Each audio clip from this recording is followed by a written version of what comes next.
você fala sobre o experimento, né? Que são Ah, feitos com sim. os ratinhos.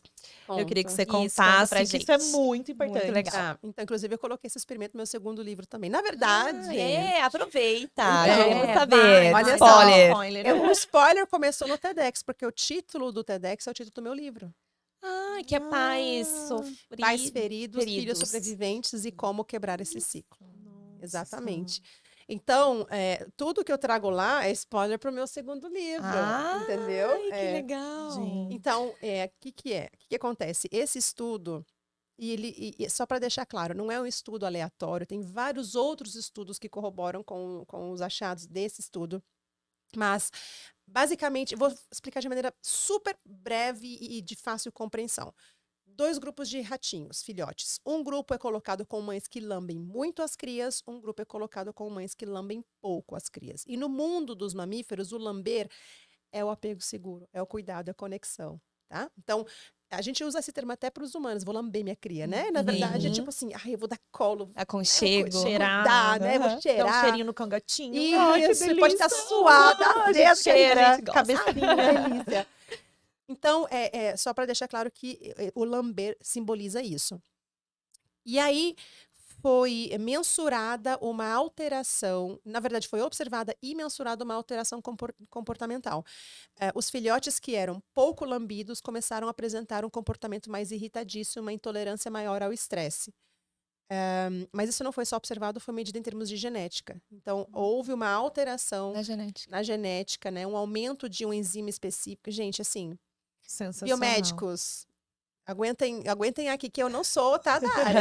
Eu estou reproduzindo o estudo. Mas houve uma alteração, então, e foi mensurada, e isso devido ao tratamento que esses filhotes recebiam.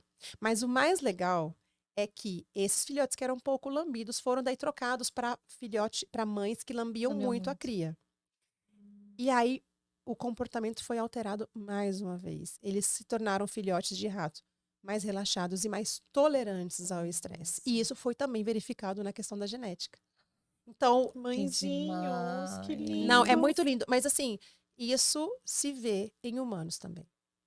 Com certeza. Então, assim, a criança, ela é um reflexo do meio no qual ela está inserido, né? E John Bowlby, o criador da teoria do apego, em 1952 já observava isso em humanos, né?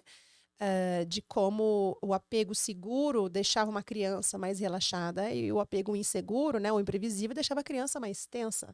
E o problema é que quando essa criança está no estado de alerta, né, está mais tensa, está preocupada, não sabe qual vai ser a reação desse cuidador primário ou secundário, né, é um nível de cortisol muito elevado, então essa criança não tem muita vida sobrando ali, ela está sobrevivendo, não está vivendo. Sobreviver. E esse cortisol, ele literalmente corrói, né? O cortisol em excesso, ele inflama o corpo, então ele vai abaixar o nível de imunidade. O cérebro, ele pode passar por uma redução em termos de tamanho, existem muitos estudos comparativos em relação a isso. Então, primeira coisa, não é novidade. Segunda coisa, tem muito estudo sobre isso. Felizmente, agora, eu acho que a internet vem como uma forma da gente conseguir levar essas informações para mais pessoas. Sim. Ainda bem, né? Alcançar. Mas ainda assim, tem muitas pessoas que são tão feridas, tão machucadas, que elas preferem se fechar para esse tipo de informação, sabe? Porque é doloroso, talvez, reconhecer assim, realmente, quando eu apanhei na infância, não foi Machuca, tão né? legal. Uhum. É difícil reconhecer, parece que é traindo os pais, às vezes, né? Nossa, eu não posso falar que foi ruim eu ter apanhado, porque eu vou estar traindo meu pai e minha mãe com essa fala. Claro que isso tudo é inconsciente, É uma né, crença. gente? Então, assim, para mim é muito, muito claro, assim, as pessoas que têm essa rejeição, né? Ai, não, porque educação positiva para mimimi, geração Nutella, nananã, é uma pessoa muito machucada. Sim, e o engraçado é que, né, pelo experimento dos ratos, os mamíferos em geral, eles vêm, já sentem isso como uma conexão. O lamber, a cria uma conexão, é um aconchego para acalmar. Mas na nossa espécie a gente não vê assim, né? Tem muitos É. adultos ainda que dizem, deixa chorar, né? Como que Exatamente. vai pro mundo? O mundo é difícil, tem os desafios, né? Vamos falar sobre isso, porque Tem que essa lidar com a daí... frustração, tem que Isso. aprender. Tem que... Oh, meu Deus. Não é? Sempre Maia, fica fala sobre isso, pelo amor de Deus, se o povo Vamos. ouvir. Essa dúvida Gente, é muito frequente não. e válida, porque a gente tem Sim. medo, né? Até de um lugar assim, meu filho vai dar conta de estar nesse mundo? E eu quero daí trazer para vocês o seguinte, vocês, Nanda e Manu, vocês dão conta de tudo? Não, ninguém dá. E vocês recorrem a quem quando vocês não dão conta? Rede de Rede apoio. de apoio. É isso.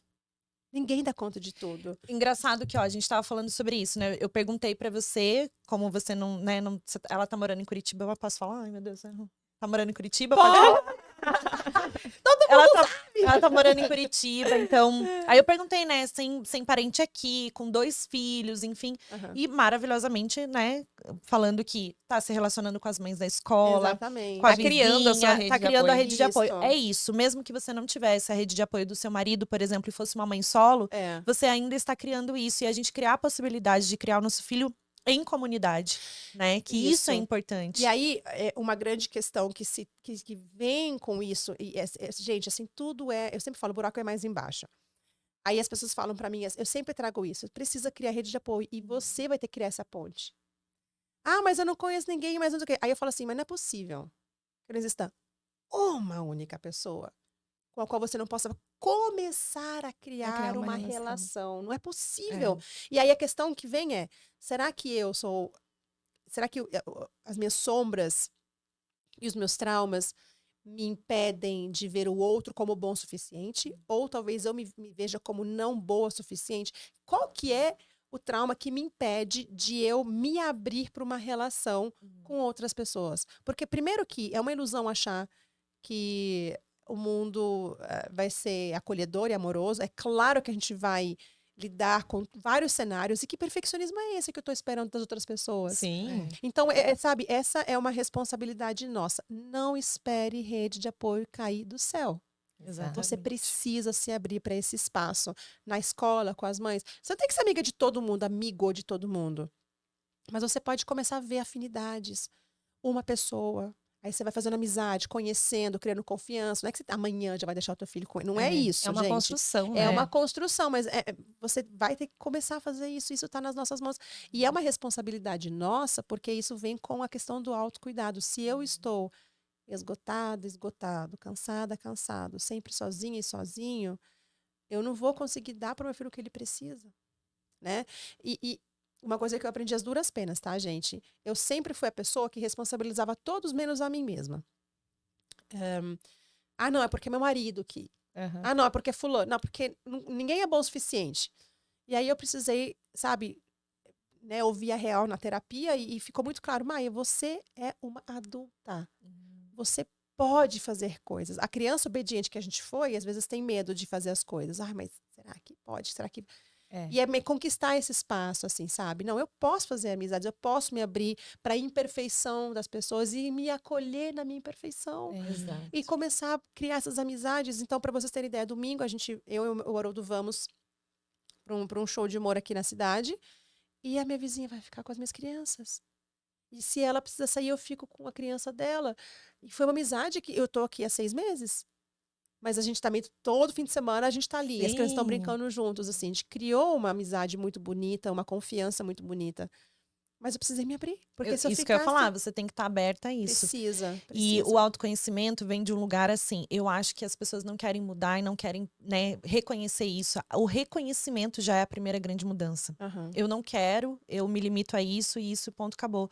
E pra gente entender que a educação positiva é tão necessária pra gente se autoeducar, mas autoeducar a nossa criança. Porque muito do que a gente transpassa pros nossos filhos é a nossa criança falando. Quase 100%, Tudo, na né? verdade. Tudo é a nossa criança. Então eu olho pro meu filho, eu me vejo criança. Então eu tô fazendo algo por ele, mas aí eu tenho que me colocar no papel do adulto, de quem pensa na relação, para que eu possa conseguir passar a mensagem do jeito que é para ser passada no mundo daquela criança. Então é um exercício muito difícil e as pessoas... É treino, eu falo, sempre é treino. Vocês estavam falando de recursos, né, de ferramenta. Um recurso importante, pausa positiva. Ela é muito importante. Se eu não tô bem, eu tenho que sair daquele caos, porque eu não posso atuar daquela maneira. Eu acho que uma vez que você faz um compromisso, e assim, gente, eu quero deixar muito claro que não é só uma questão de querer, não é só uma questão de força de vontade. Eu vou mudar, pronto, é só fazer isso. Não, inclusive, não sei se vocês passaram por isso, mas eu na transição para educação positiva, intelectualmente eu compreendia, cognitivamente eu entendia, mas eu não conseguia colocar em prática. Total. Porque tinha os meus gatilhos, tinha tipo assim, e inclusive me sentia mais fracassada ainda. Tipo, como assim que eu entendo isso tudo e não consigo viver? A culpa vem tão, né? Vem muito avassaladora. Forte. Até pior, porque agora você sabe, não tem nem como se esconder da verdade, né? Isso. E aí, eu perdi o fio da meada. É que falta repertório pra gente na hora. Então, você tinha entendido. Isso, você tinha entendido o que você tinha que fazer. Mas tava faltando. Exatamente. E aí, uma vez que você começa a internalizar um pouquinho essas coisas, que você começa a se conhecer um pouco melhor, que você começa a perceber que você não é tão refém e tão fadada ou fadado a permanecer a pessoa que você era, você pode começar a fazer pequenos compromissos e começar a falar assim, um valor inegociável aqui vai ser o respeito. A gente pode estar atrasado, a gente pode estar isso, aquilo. Porque a gente é muito... Por sermos crianças obedientes, termos sido crianças obedientes, a gente é muito bom em seguir ordem e rotina. Então, aprender a flexibilizar isso para a criança que a gente foi é muito difícil. E quando eu consigo, por exemplo, colocar esse compromisso, esse valor, não, eu não negocio o respeito. Tá atrasado, não sei o que, não sei o que. Então, eu vou precisar me acalmar agora, porque eu não tenho condições de manter o respeito aqui nessa relação com a minha criança que tá querendo colocar um biquíni num dia de chuva, né? Enfim, né? Então, um exemplo Deus. Não, assim, eles é o que a gente passa. Vou contar uma historinha rápida. Cheguei no evento, né, de manhã, com a Manu esbaforida, aquele caos que a gente conhece, que daí a gente tem que se acolher depois bastante, né? Falei, Manu, a disciplina positiva não tá funcionando hoje. O que eu faço?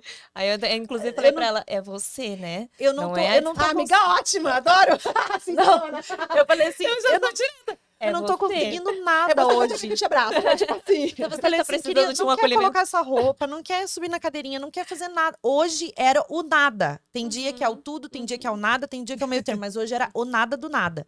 Eu falei, hoje eu não tô conseguindo, me ajuda. Falei pra ela, me acalma, por favor. Porque, né, então... Eu precisava disso. Ela falou assim, mas é você, Nanda. É você o problema. Eu falei, então tá bom. Eu já sei que ela é criança, que eu tenho que pensar. Mas né? Você buscou alguém pra ti. E sabe o que você fez? Você buscou um corregulador. Exatamente. E é isso que, quando eu falo de compromisso com respeito, é isso. Tipo, eu percebi que eu tô muito irritada. Eu percebi que eu tô com vontade de descontar a minha raiva. E aí eu tomo uma decisão nesse sentido, não de engolir, não de me forçar a não sentir, mas de encarar de frente. Vou no meu marido e falo assim, gato, a gente se chama de gato e gata. Gato, passa a mão nas minhas costas, eu tô muito nervosa. Esfrega as minhas costas aqui. Agora me abraça, por favor. E literalmente assim, sabe? Dessa maneira, você se acalma. E para quem não tem um parceiro, uma parceira assim, próximo, uma ligação que você possa fazer, um áudio que você pode mandar para alguém, tipo, eu tô desabafando, você pode só me escutar. A gente também não sabe pedir ajuda, a gente acha que a gente tem que dar conta de tudo. Eu me achava a pessoa que precisava ser a que desse conta sempre de tudo, sabe? E conseguir me abrir para esse espaço de confiança, que volta para o assunto da rede de apoio, né? Mas também para essa corregulação, de poder admitir, tá difícil pra caramba. Você pode me dar um abraço?